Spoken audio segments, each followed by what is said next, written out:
Good midnight everyone. Welcome back to your beloved Crazyhouse chess speedrun series, the variant that lets you keep whichever piece you capture and it becomes your own piece to play with. Strategy is king, but you don't get a lot of time to think. And without any further ado, let's get into today's content. And right on the very first game, we get a whopping 2000 rated opponent, with nearly 2000 games of Crazyhouse experience. I am so dead. E4. C5. Okay, I really don't want an open Sicilian here, because even though I'm not a coward, I don't have enough experience with this variant yet to try out that opening. Knight C3. D6. Knight F3.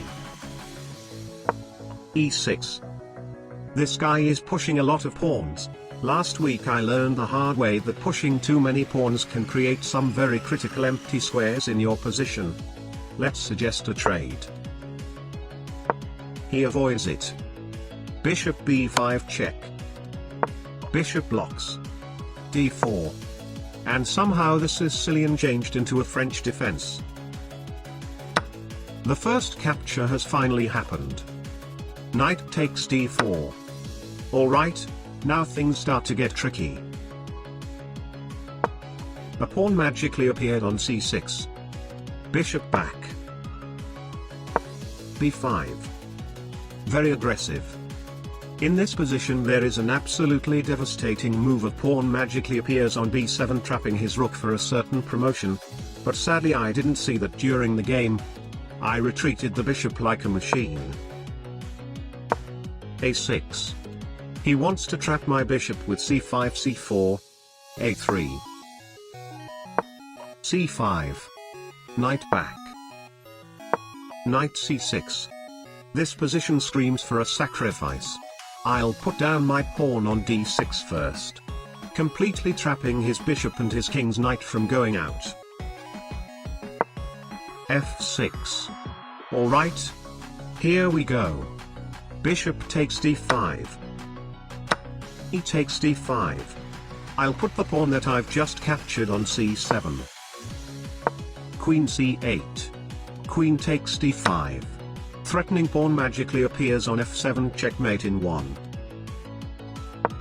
Bishop magically appears on e6, stopping the checkmate. Somehow I feel like I can actually just take that bishop with my queen, but there is no need to overcomplicate the situation. Queen takes c5 instead. For those of you wondering why didn't I just put a pawn on the last rank to promote instead, sadly the game doesn't allow you to do that. The furthest a pawn can land is the 7th rank.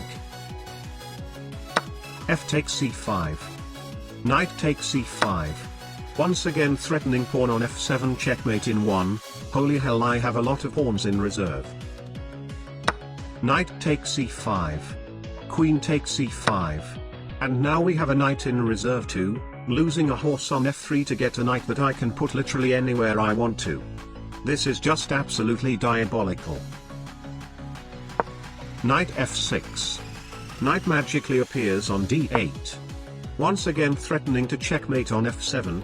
If he defends by putting his pawn down, then I can put my pawn on b7, trapping his queen. If he defends with a knight, then I can just go take knight on d8 again, but with a check and still pawn on b7. His queen is pretty much confirmed dead on the spot. He chose to sacrifice the king instead. Pawn on f7. Checkmate in 1. Normally I would play a few games per speedrunning video, but unfortunately after this game I got a massive power outage. It lasted for quite a long time, so this is the only game for this video. Crazyhouse chess speedrun today. 100% win rate.